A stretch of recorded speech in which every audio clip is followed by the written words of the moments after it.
وَكَلْبُهُمْ بَاسِطٌ ذِرَاعَيْهِ بِالْوَسِيدِ، ان کا کتا غار کے دھانے پر بازوؤں کو پھیلا کے بیٹھا ہے۔ یا اللہ، قرآن تو ہدایت کی کتاب ہے، سراسر ہدایت، لفظ لفظ ہدایت، حرف حرف ہدایت، تو کتے کے بیٹھنے کے سٹائل کو تو نے قرآن میں بیان کیا، تو اس میں ہمارے لیے کیا ہدایت ہے؟ کہا یہی تو بتانا چاہتا ہوں کہ ذات کا کتا بھی ہو، سنگ جڑ جائے ولیوں کے، اور ولیوں کے دروازے پر بیٹھ کے پہرا دینے لگ جائے، اور کسی کام آ جائے مشت خاک، تو وہ کتا اتنا قابل ذکر ہو جاتا ہے کہ اس کے بیٹھنے کے سٹائل کو رب رب ہو کے بیان کرتا ہے۔ تو کہا تم تو انسان ہو، اگر تم محمد عربی کے در کے نوکر بن جاؤ تو کیا عزتیں دوں گا تمہیں، کیا شانیں تمہیں نصیب ہوں گی۔ تو یہاں یہ دیکھا جاتا ہے کہ ان کی راہوں کے کام کون آتا ہے،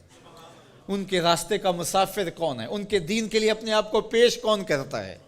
ان کی خدمت اور نوکری کے لیے اپنی مشت خاک کو ان کی راہوں میں بچھاتا کون ہے۔ اور اگر ہم ساری زندگی اپنی خواہش سے گزار دیں اور ان کے دین کے لیے ہم نے کچھ نہ کیا ہو،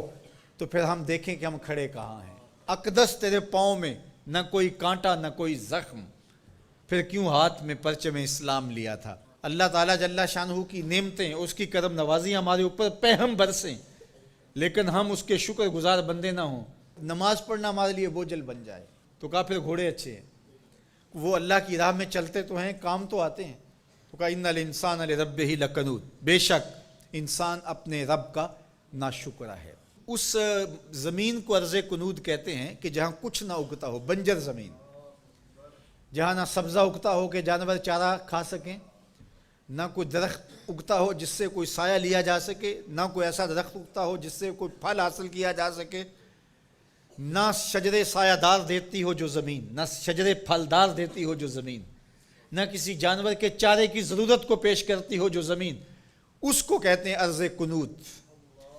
وہ بنجر شخص جو انسانیت کے لیے نفع بخش نہیں ہے، لوگوں کے لیے خیر کا سبب نہیں ہے، انسانیت کے لیے نافع نہیں ہے اس کا وجود، تو وہ کنود ہے، وہ کسی کام کا نہیں ہے، وہ بنجر ہے۔ اللہ کہتا ہے اس بنجر انسان سے میرے محبوب کے غلاموں کے گھوڑے اچھے ہیں۔ اصحاب کہف کی غار کے دروازے پر بیٹھا ہوا کتا اچھا ہے، تو ہمیں پسند ہیں جو اس کے راستے میں کام آتے ہیں۔ میں اور آپ دیکھیں کہ ہم کہیں بنجر تو نہیں ہیں، ہم انسانیت کے لیے نافع ہیں، یا ہمارا وجود اس دھرتی کے لیے بوجھ ہے، ہم لوگوں کے لیے ضرر کا سبب ہے۔ جہاں سے گزرے لوگ تکلیف محسوس کرتے، کبھی کسی کی غیبت کی، کبھی کسی کی عزت اچھالی، کبھی کسی کی ماں بہن اور بیٹی کی آبرو پہ گلی محلے میں بیٹھ کے آوارہ لوگوں کی طرح باتیں چھیڑ دیں، کبھی ہم کسی کی تکلیف کا سبب اور ذریعہ بنیں۔ ہم یہ دیکھیں کسی کے لیے اذیت کا سبب تو نہیں ہے، بلکہ میرے حضور نے ارشاد فرمایا ایک وصیت کرتے ہوئے کہ خیر کی چابی بن جا، شر کا تالا بن جا، تیرے وجود کی وجہ سے خیر پھوٹے، جدھر سے گزرتا جائے روشنیاں پھیلتی چلی جائیں، نور بانٹتا جائے، انسانیت کے لیے نفع بخش ہو تیرا وجود، نہ یہ کہ تیرا وجود لوگوں کے لیے اذیت کا ذریعہ ہو، حتیٰ کہ تیرے لیے کسی کی زبان سے خیر کے کلمے نہ نکلیں۔ ایسے لوگ کتنے ہیں کہ جب وہ مر بھی جاتے ہیں تو ان کے لیے لفظ ڈھونڈنے پڑتے ہیں، تو بعض لوگ لفظ ڈھونڈ ڈھونڈ کے کہتے ہیں اچھا ساڑھے نال تے چنگائی سی، اس کا مطلب یہ اس نے لوگوں کی ناک میں دم کر رکھا تھا، اس کی شر سے صرف میں ہی بچا ہوں۔ وہ ایسا شخص ہے کہ اس کی تعریف آپ بھرے مجمع میں نہیں کر سکتے، لوگ کہیں گے تم جھوٹ بول رہے ہو۔ اور کتنا خوش بخت اور خوش نصیب شخص ہے کہ جب وہ اس دھرتی کو چھوڑتا ہے تو زمین کی مٹی بھی روتی ہے،